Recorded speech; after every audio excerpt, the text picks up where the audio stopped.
제가 아주 그러니까 이게 신냉전, 미중 패권 경쟁 이게 입에 많이 감기니까 이게 참 안 쓸 수 없는 표현인데 일상적인 표현으로는 가능하지만은 사실은 사회과학적으로는 올바른 표현은 신냉전처럼 미중 패권 경쟁은 사실 더 올바르지 않은 표현이라고 볼 수밖에 없어요. 왜냐하면 미중이 패권 경쟁이 하느냐 안 하느냐 알기 위해서는 먼저 패권이라는 것에 대해서 정의가 이루어져야 됩니다. 패권이 도대체 뭐냐라고 표현을 했을 때 패권의 가장 대표적인 국가는 우리 로마를 생각해 볼 수 있죠. 팍스 로마나입니다. 아까 말씀드렸지만 패권은 첫 번째 무력이 있어야 됩니다. 아주 압도적인 무력이 있어야 되죠. 그래야만 패권을 갖습니다.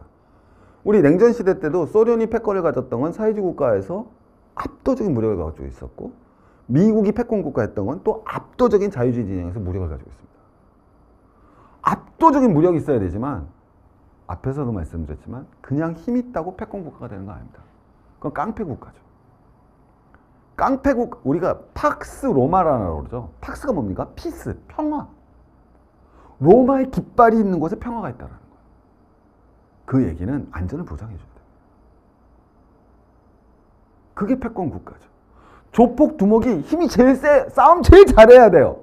물론 싸움을 제일 잘해서 조폭 두목이 됐더라도 더 중요한 건 그 싸움을 잘해서 애들을 계속 쥐어 패고 다니는 게 아니라 지 밑에 있는 부하들의 안전을 보장을 해줘야죠. 그게 패권 국가죠. 그래서 이 패권, 그래서 여러분 한번 가봅시다. 좀 이따. 무슨 중국이 패권 국가예요. 중국이 안전을 보장해주는 나라가 있습니까? 지구상에? 중국은요, 위에는 러시아예요. 무력이 더 세요. 이쪽은 인도야. 이쪽은 싸워서 졌어. 베트남이야. 이쪽은 북한하고 우리예요. 어느 국가가 중국에 의해서 안전을 보장받습니까? 그러니까 아직 패권이라는 용어를 쓰기조차도 미국은 그럼 어떻게 됐어요? 예전에는 냉전 시대 땐 자유주의 진영의 국가들의 안전을 철저하게 보장을 해줬고 탈냉전 시대에는 세계 경찰로서 전 지구의 질서를 보장을 했다면 자, 아까 말씀드렸지만 지금은 그게 흔들리잖아요. 그래서 미 패권이 흔들린다는 거예요. 지금은 어디까지 흔들렸느냐? 두 가지죠. 하나, 미국이 직접적으로 고강도 지상전을 할 수 있을까? 야, 이거 아까 아프가니스탄에서도 졌는데? 할 수 있을까? 대리전을 했는데 거기서도 깨지네? 그 다음엔 질문이 뭐겠어요? 해구사는 될까? 해구사는 될까요? 지금 러시아가 발트 3국을 쳐들어가면 과연 발트 3국을 위해서 미국이 핵을 쏠까? 나토에 그렇게 돼 있다고? 시대를 읽으셔야죠. 시대를. 두 번째, 패권국이라는 거는 우리 이렇게 생각해 보죠. 우리 학교 다닐 때, 요새는 안 그래요. 절대 그런 일이 없지만 학교 다닐 때 맨날 얻어 터지고 공부도 못하면 찌질이라고 하잖아요. 그럼 패권은 뭐냐? 싸움도 잘하는데 이 새끼가 공부까지 잘하면 탕 먹는 거예요. 체제가 우월해야 됩니다.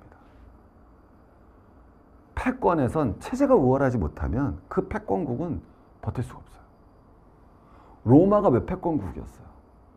로마라는 건 도시예요. 그런데 모든 지중해 사방이 자기를 로마인이라고 했습니다. 왜? 로마인이 되고 싶은 거죠. 여러분 자유진영에 있는 사람들의 꿈은 뭡니까? 뉴요커. 뉴요커가 되고 싶은 거예요. 그게 체제의 우월성입니다. 그 다음 또 한 번 가볼까요? 체제의 우월성은 그냥 우리가 체제의 우월성이라고 하지만 자 여러분 이게 얼마나 중요한 거냐면 왜 이게 다 나오는 거냐면 생산 역량이 뒷받침되지 않으면 오래 못 갑니다. 몽고가 무슨 생산 역량이 있었죠. 몽고가 진짜 패권국이 되는 거는 징기스칸 때가 아니잖아요. 중동을 먹었어요. 그리고 중국을 먹는 거예요. 중동의 관계농업 지역을 갖다 장악하고 중국을 장악해서 드디어 생산 영역에서 뒷받침될 때 패권국이 됩니다. 어디 로마는 카르타고를 먹어야 패권국이 되는 거예요. 카르타고를 먹어야 북아프리카와 이집트의 농경지를 장악할 때 로마는 패권국이 되는 거예요. 그게 물론 역설적으로 로마의 쇠퇴를 갖고 오지만 스페인 식민지만 먹는다고 패권국 됐나요? 아니요. 그때 스페인이 세계 최초의 제조 강국이에요. 총기 다 개량하는 게 스페인입니다. 섬유산업 넘버원. 영국 산업혁명, 미국 포드주의적 생산 방식. 지금 미국 패권이 왜 흔들린다고 그래요? 메이드 인 US가 없어졌잖아요. 착각하시면 안 됩니다. 미국은 지금도 몇십 년 전처럼 전 세계 GDP 25%를 만들어요. 근데 몇십 년 전에는 아무도 미국의 패권을 의심 안 했어요. 지금은 다 의심해요. 왜? 옛날에 25%를 제조업으로 한 거예요. 메이드 인 USA로 한 거예요. 지금은 월가로 하잖아요. 옛날에 미국 물건 쓴 거예요. 저도 마찬가지예요. 어렸을 때 아빠가 미제 볼펜 하나 사다 주면 와 반해서 그냥 난리 나는 거야. 야 나 미제 볼펜 쓴다. 지금은 미국 돈을 쓰는 거예요. 남의 돈 쓰면서 그 사람 좋아하는 사람 봤습니까? 그런 사람이 어딨어요? 달러빚 쓰면서 달러빚 내갖고 쓰면서 김씨 아저씨가 나한테 달러빚 주셨어. 너무 고마워. 평생 은인으로 모시고 살아야지 합니까? 참 이제 마지막에 이제 그러고 하면 제일 중요한 건 그래서 이런 걸 바탕으로 자발적 동의를 이끌어내요. 그래서 제가 말씀드리는 거는 미국은 앞에서 봤지만 안전보장도 어렵죠. 체제의 우월성도 흔들리죠. 특히 저게 제3세계에는 엄청난 영향을 줬습니다. 왜? 예전에 제3세계 국가 국민들 우리도 그랬어요. 우리 지도층은 모르겠지만 일반인들은 미국의 민주주의를 갖다 좋아했죠. 특히 미국의 민주주의 중에서도 공화당, 민주당 그러면 민주당이 최고였죠. 민주주의의 화신이었죠. 왜? 민주당이 뭘 외쳤습니까? 인권, 민주, 노동. 그렇지 않습니까, 여러분? 제3세계 모범이었어요. 서유럽 좌파와 미국 민주당이 모범이었어요. 근데 미국 민주당이 이건 좋은 방향인지 나쁜 방향이라고 함부로 얘기할 수는 없지만 특히 구사회 주권이 몰락하면서 이게 다 흔들려 버립니다. 특히 클린턴 때 완전히 흔들리죠. 노동을 폐기합니다. 실제로. 노동 대신 소비를 선택했죠. 중국을 WTO에 가입시킵니다. 중국이 WTO 들어오면서 중국에 값싼 물건이 들어오게 되고 물가가 안정됩니다. 소비자를 자기로 영역으로 끌어들이죠. 노동은 소비로 바뀝니다. 인권은 LGBTQ로 바뀌죠. 민주주의는 환경으로 대체됩니다. 자, 근데 이게 뭐 이렇게 꼭 1대1로 대응할 수 있느냐에 대해서는 뭐 모르겠어요, 저도. 근데 저는 그렇게 생각합니다. 근데 이게 왜 문제냐? 제3세계는 앞에 건 다 받아들일 수 있어요. 노동. 비록 독재국가지만, 우리도 그랬죠. 독재국가에 살고 있지만, 야, 노동자 이제 살아야 되지 않겠어? 인권, 민주주의, 이걸 누가 부정을 해요? 근데 제3세계는 변화된 민주당은 받아들일 수가 없어요. 소비? 제3세계는요, 수출해서 먹고 살아야 돼요. 무슨 소비래요? 소비 여력이 어디 있습니까? 환경? 야, 서구 니네들이 다 망쳐놓고 지금 우리까지 환경 보호하라고? 난리 나는 거죠. LGBTQ? 제3세계 국가들은 여전히 종교가 강한 국가입니다. 이슬람이든 기독교든 어떤 종교든.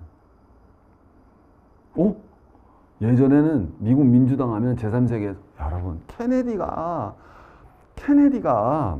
저는 그 아프리카의 사진 그 케네디가 미국 흑인 선거권 운동을 하잖아요.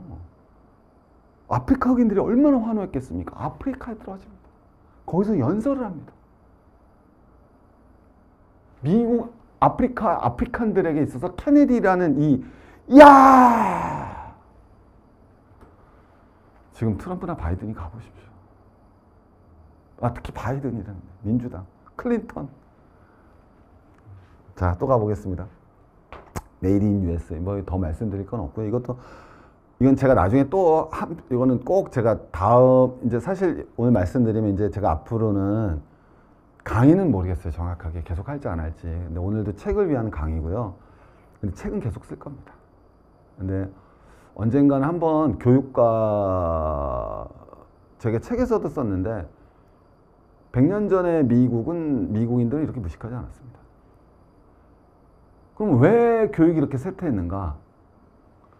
여러분 약간 생뚱맞을지 모르지만 제조업 붕괴입니다. 저는 그렇게 생각합니다. 거꾸로 교육이 왜 대중교육이 의무화되고 프랑스 포병과 비스마르크의 보통교육 그리고 일본 우리까지 생각해 보시면 미루어 유추하실 수도 있을 거라고 생각합니다. 어쨌든 미국은 붕괴되었고 따라만 가면 예전엔 미국을 따라만 가면 우리는 다 됐습니다. 서구도 그랬고요. 일본도 그랬고요. 우리도 그랬습니다.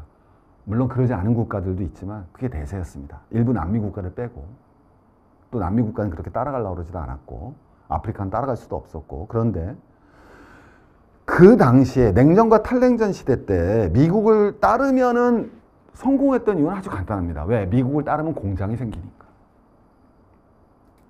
마샬 플랜의 핵심은 유럽에 공장을 지어줬던 거예요. 일본의 부활은 일본의 공장을 미국이 허락했어요. 그리고 우리는 조금 달라요. 수직 계열화하려고 공장을 허락해줬고 중국의 WTO로 막판에 소비자를 위해서 공장을 세워줬어요. 미국을 따르는 국가들이 성장하던 시절에서 이제는 미국을 따르면 안 돼요. 왜? 공장을 뺏어가니까. 공장을 뜯어가니까. 자발적으로 누가 따르겠습니까? 반면 중국 이때가 패권 국가죠. 한왕조 한자가 보편화됩니다. 야, 우리나라 일본 다 뭐 써요? 한자. 자발적 동의가 이루어지죠. 야, 우리도 중앙집권 해야겠네. 야, 우리도 관료제 정책시켜야겠다. 일방적인 귀족 중심의 국가가 아니라 관료가 적장된 보통 국가가, 이 시대로 표현하면 보통 국가란 말이 맞겠네요. 자, 그런데 아직 중국은 패권이라고 하기에는 아까 말씀드렸지만 안전을 보장해 줄 국가가 없어요. 그리고 중국 이해하는데 중국 권위주의 국가예요. 민주주의 국가가 아닙니다. 체제가 우월하지도 않아요. 자, 더 중요한 건 생산 역량은 뒷받침될지 모르지만 금융 역량, 아까도 말씀드렸지만 원나라는 표현 잘못했고 몽고가 중동과 중국을 먹어서 농업 생산력을 갖춰서 단순한 유목국가가 아니라 생산력이 뒷받침됐다고 그랬잖아요. 근데 이 생산력을 뒷받침해서 만들어준 게 교초잖아요. 화폐잖아요. 화폐. 스페인의 강력한 제조업과 섬유업, 철강 산업이 받침해줬던 게 피스타라는 스페인의 화폐잖아요. 그게 세계 화폐잖아요. 산업혁명이 뒷받쳐준 게 영국의 은본위제에서 금본위제.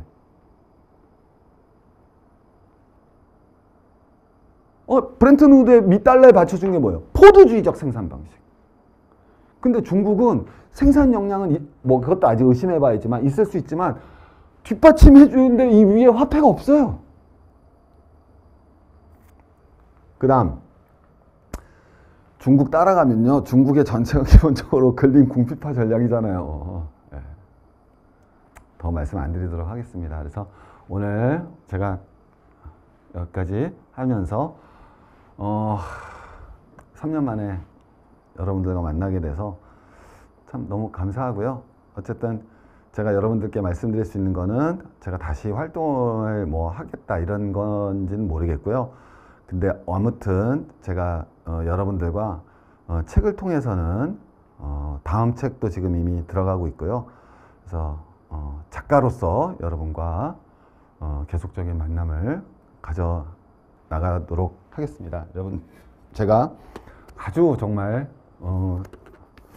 책 광고하려고 나온 그런 게 아니라 정말 이렇게 추천드리고 싶었던 책은 좀 없었던 것 같아요.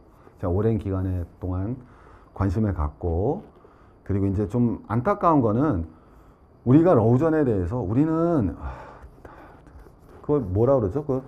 그 파견된 기자를 뭐라 그러죠? 종전 기자. 예, 러우전에 종전 기자 한 명 없는 나라잖아요. 러우전 기사를 다 우리는 통해서 보지. 러우전 종종 기자 한 명 없는다. 러우전에 대한 책도 저 앞에도 굉장히 훌륭한 책이 한두 권 있습니다. 제가 여기서 제가 말씀드리긴 하지만, 그러나 여러분들이 한번 꼭 읽어보시기를. 조금 좀 어렵습니다. 약간 어려운데, 근데 저희 출판사 사장님께서 정말 많은 도움을 주셔서 여러분들 아주 좀 편하게 읽기 편하게 만들어 보았습니다. 그래서 기회가 되시면, 우리 요새 책 읽기 쉽지 않은데 한번 좀 꼭 한번 보시면은 되게 재밌습니다. 제가 이런 모아인데 읽은 분들이 먼저 재밌다고 하시더라고요. 네. 꼭 한번 일독을 권해드리도록 하겠습니다. 너무 오늘 감사하고요. 또 뵙도록 하겠습니다. 더 짧게 그만 얘기하겠습니다. 감사합니다.